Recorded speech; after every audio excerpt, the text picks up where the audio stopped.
Hello students, today we are going to discuss the topic seed in class 12th biology chapter 2nd.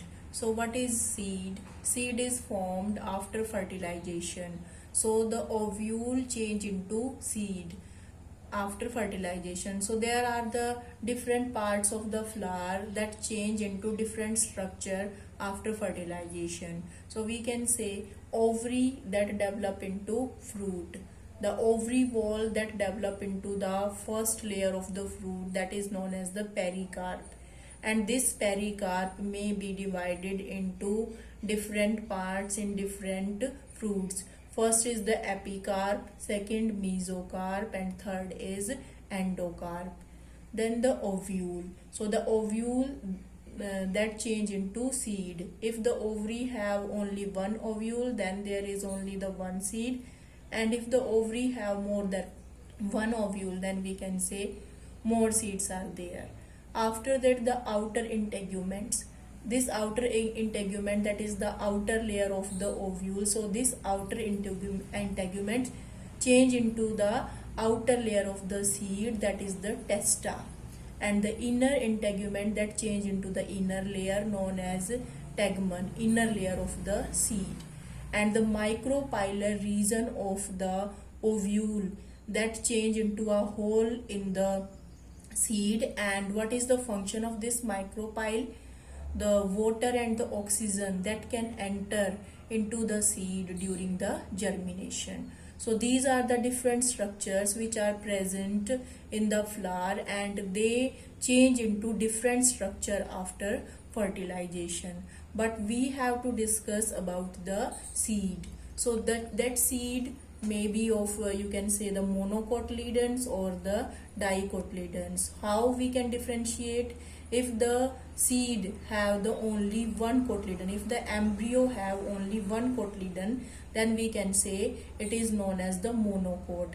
Example of monocots are wheat, there, maize, barley. So these are the examples. So we can say the embryo having the one cotyledon, and these cotyledons are nothing but these are known as the embryonic leaves. So if these are the two, then we can say the dicots, and if only the one is there, then we can say monocot. Example of monocots: wheat, maize, barley, there. We can say paddy also. And the example of dicot: pulses are there, beans. So these are the examples of dicot. Mango also. So due to this, these seeds are also known as the, we can say the non-albuminous, or we can say the albuminous. So this word is related to the endosperm. Now the question arises, what is endosperm? So this is the reserve food of the seed, and that is required for the nourishment of the embryo. In some seeds, this endosperm is totally used during the development of the embryo. But in some seeds, it is left after the formation of the embryo. So those seeds in which it is left, those are known as, you can say the albuminous seeds. So in those seeds, this endosperm is left, known as the albuminous seeds, and mostly the examples are monocot, wheat, maize, and barley.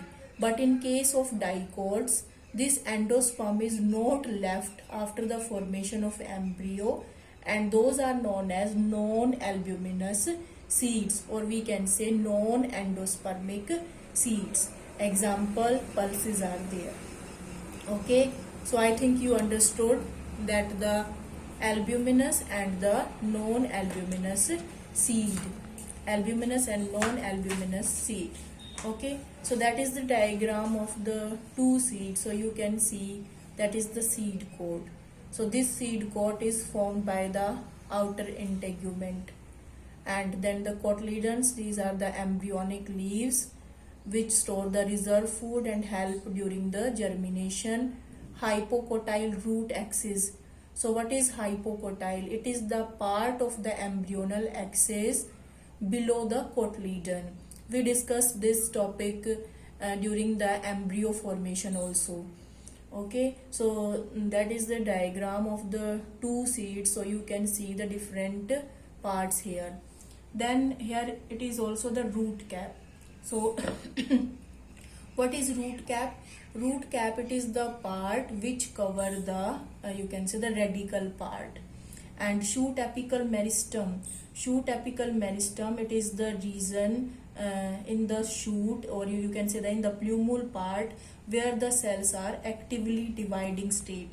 Apical meristem means at the tip of the shoot, we can say the meristematic cells are present.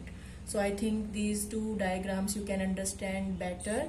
Now it is the diagram of maize seed, and maize it is you can say monocot seed.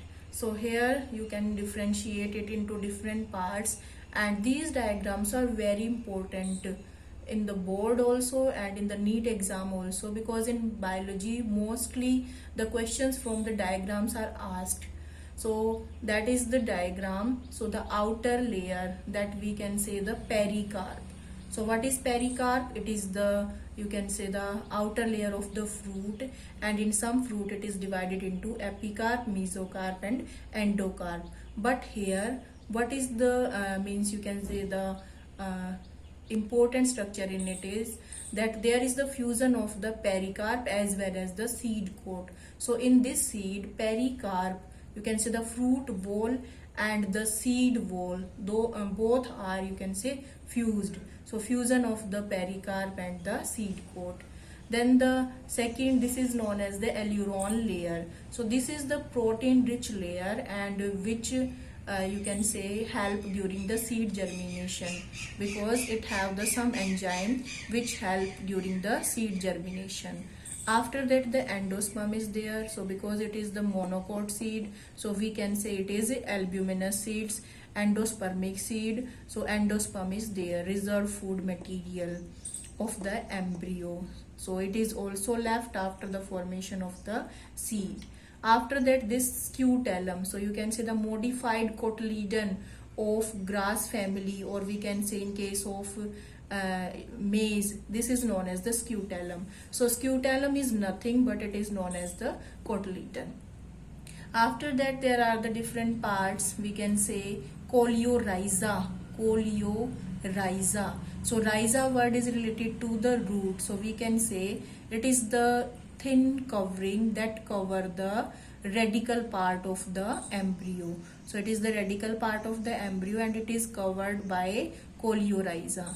Then we can say the embryonal axis. So in our last topic we have discussed the embryonal axis. Suppose it is the embryonal axis. So above it the plumule and below it the radical is there. So in the center embryonal axis and plumule is there, and a thin sheath which cover the plumule known as coleoptile. Okay, so that is the diagram of maize seed. And after that there is the some modification, we can say the seed, these are the ripened ovule, and in case of fruit the ovary develop into the fruit, but in some fruit we can say not the ovary but the other part of the flower also change into fruit. And there are the three examples, and these fruits are known as false fruit. So apple, cashew and strawberry, these three are the example of false fruit, because in these fruits we can say the thalamus part of the flower also help in the formation of the fruit. Now what is the thalamus? Thalamus, it is also known as the receptacle part which is attached to the pedicel of the flower. So it is also help in the formation of the fruit. So the example is the apple. So you can see the cross section of the apple. Here it is the thalamus, these are the seeds, and this is also the cross section of the apple, thalamus or the seed you can see. Okay, so this is the diagram of the strawberry. So thalamus and the achene. Achene means the dry fruit having only the seeds, and that fruit not open to release the seeds. So that thing is about the, we can say, the false fruit. Now the term come dormancy. So what is the meaning of dormancy? So after the formation of the seed, we can say after the formation of the embryo and after the formation of the seed, there will be the hardening of the seed and the seed release water and it comes into dormant stage, means now it is unable to germinate. So the time period of a seed up to which it is unable to germinate is known as dormancy, and this dormancy is of different time period in case of different seeds. So in some seeds the dormancy is for the very less time, but in some seeds this dormancy is for the, you can say, for the long time. Okay, now one term is also left, that is the parthenocarpic fruit. So now what is the meaning of parthenocarpic fruit? Parthenocarpic fruit means formation of fruit without seed. So we have seen banana, grapes. So in them you can see there are the no seeds. So it is known as parthenocarpy. So what is parthenocarpy? Formation of fruit without seed, and those fruits are known as parthenocarpic fruits, and this process is known as parthenocarpy. So that is the parthenocarpic fruit. And one thing is also left, that is the, you can say, perisperm. So in some seeds like black pepper and the beet, the some part of the nucellus is also left, and this term is known as perisperm. Now what is the nucellus? So nucellus, it is the part of the ovule. Suppose in the center the embryo sac is there, and around this embryo sac there are the some cells which have the reserved food material to give the nourishment to this embryo sac. So if some part of this nucellus is left after the formation of the seed, then this term is known as perisperm. So this perisperm is also present in the black pepper and beet, means remnant of nucellus. Remnant means very less portion. If the major portion that is consumed and only very less portion is left, then we can say it is known as perisperm. So in this you can say lecture we discussed the seed and the different layers of the seeds and other things also. So now by this lecture you can tell how, if any ovary have more than one ovule, then how many number of seeds will be there. So you can tell that is equal to the number of the ovules, because seeds are nothing but these are known as the ripened ovules. Thank you.